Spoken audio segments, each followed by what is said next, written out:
Well, I've got to tell you, I am very excited to show you some gorgeous Chinese porcelain, and really rare in the world of Chinese porcelain because I can date this very accurately. And you think it's easy to date Chinese porcelain, you know, with books like this that are worth their weight in gold, I've got to tell you. However, they don't tell you everything you need to know, because with Chinese porcelain, it is very normal to have a vase made in the 19th century and you turn it over and you read the character marks in Chinese, of course, and they tell you that it was made 400 years earlier than the 19th century. So it's a real minefield, disaster zone and horror story on occasions. But I've just bought this collection.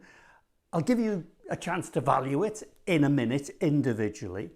But I'm going to tell you how I can date these things pretty much to within 10 years of 1690. This collection is all about 330 years old.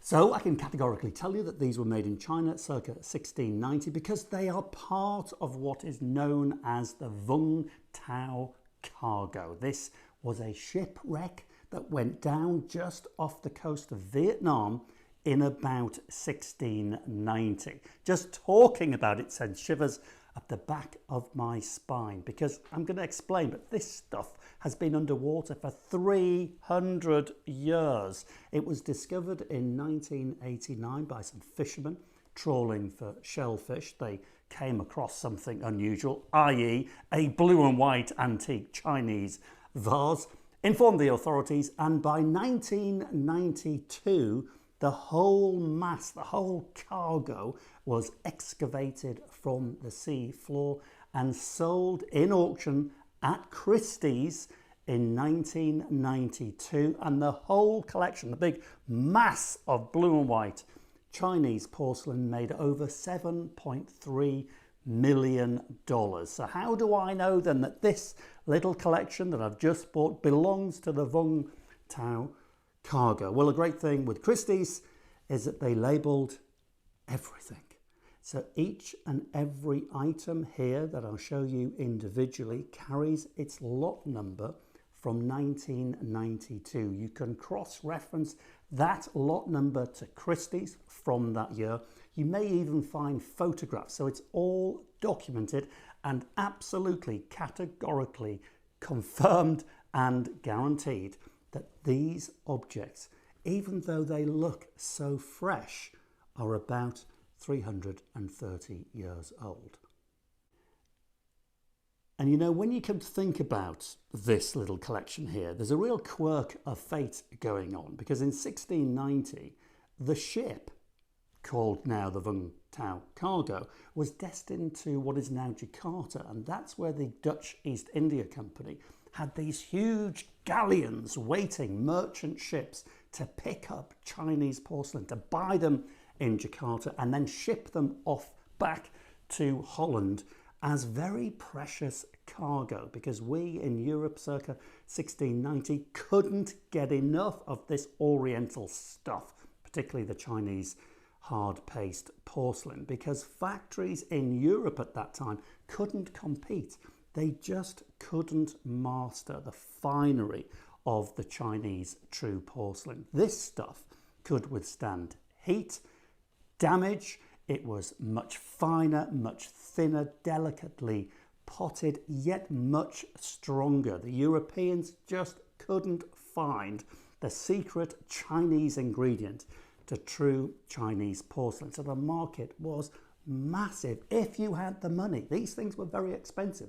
So collectors 330 years ago paid fortunes for this stuff, and they even built rooms in their homes to house it and show it off. And show it off, it was all about showing off to your friends. They had cabinets specifically built to house this stuff.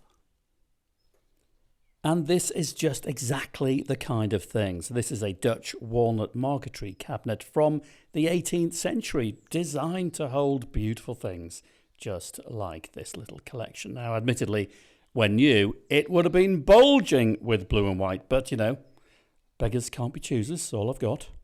You get the idea. Imagine if it was full of this blue and white, it would look the business. But back to the quirk. So you now know that this was destined in 1690 to land in Holland.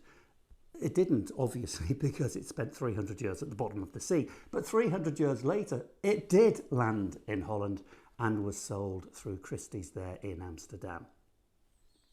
I'm sure there's got to be a world record here for the longest journey ever taken from China to Holland. But the collection eventually made it. Took a few centuries, but I, for one, am so pleased that it did. Now let's talk about purpose. You know, most things are made for a purpose. So let's just go through the vases. We've got two baluster vases here. They were made just to look fabulous. That's it. Had no purpose other than to look at, maybe hold, if you were brave enough to handle them, and to show off to friends. So they'd be put in the cabinets and on tables as ornaments. And they were even built on little shelves, little brackets going up walls of chimney pieces or big pier walls. And they acted almost like pictures, paintings, displayed, staggered up on the walls. And in fact, it's not the clearest picture in the world, but this is the front cover of the Christie's Amsterdam 1992 Vung Tau Cargo catalogue. You can see how they displayed the vases, the teacups and saucers and little ornaments. The bowl itself is quite a provincial bowl, so it could be described as a rice bowl. But still, when it landed in the West, it's suddenly an ornament of great beauty, something that would be cherished and again showed off to friends and family to show your wealth and taste, in actual fact. But let me show you three little things that are incredibly interesting. These two items at the front, these tiny little bowls, are tea bowls made for drinking tea. Now, let me tell you, I'm going to make a video after this all about tea, and I'm going to use one of these bowls to drink boiling hot tea from. I promise you, I'm going to pour boiling hot tea into a cup that is 330 years old with great confidence, I hope it doesn't go wrong, that it doesn't blow up, disintegrate or crumble. I'm going to show you how to drink tea properly. Do you notice there are no handles? These things predate cups with handles. So these two here, tiny little teacups, tiny, because tea was colossally expensive. Back then in 1690, and I'll explain this in my next video, tea cost a fortune. And I reckon a pot of tea for four would cost, equivalent in today's terms, about £250. So you're probably talking about a tenner per slurp. Imagine that, a tenner per slurp for a cup of tea.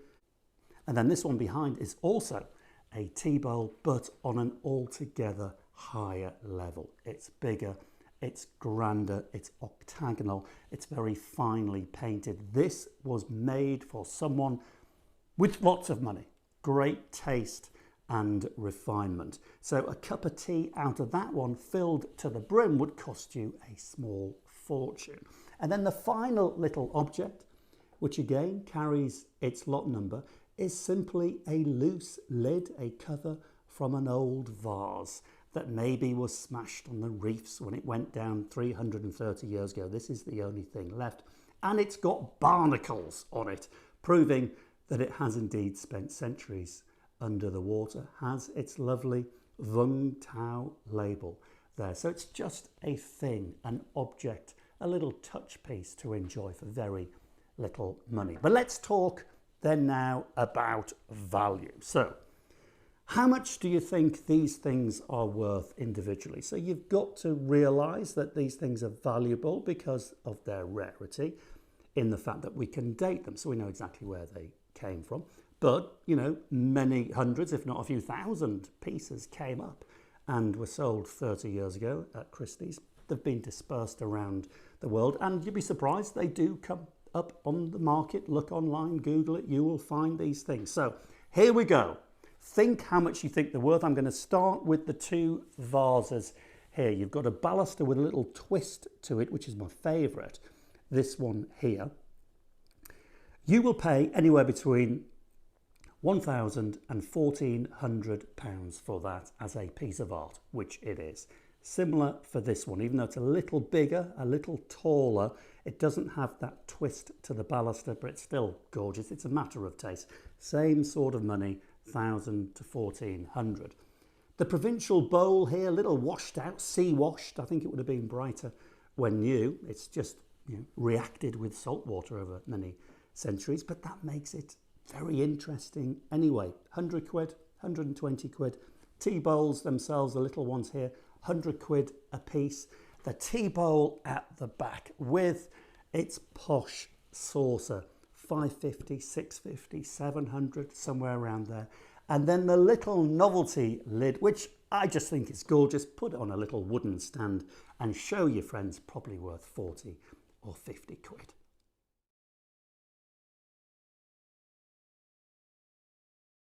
So I think you'll agree, what a gorgeous collection. But watch the next video because I'm going to go for it. I'm really going to take a risk and I'm going to drink tea out of this cup. And I bet you tea has never been drunk out of this little tea bowl ever in its whole 330 years of life. So I'm really going to put it to its test and pour in boiling hot tea.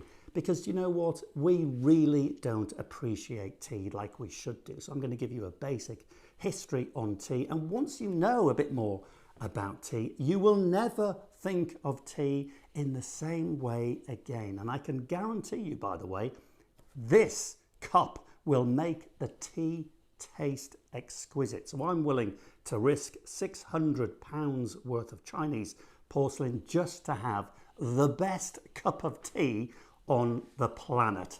So join me in the next video for a nice cup of cha. Cheerio.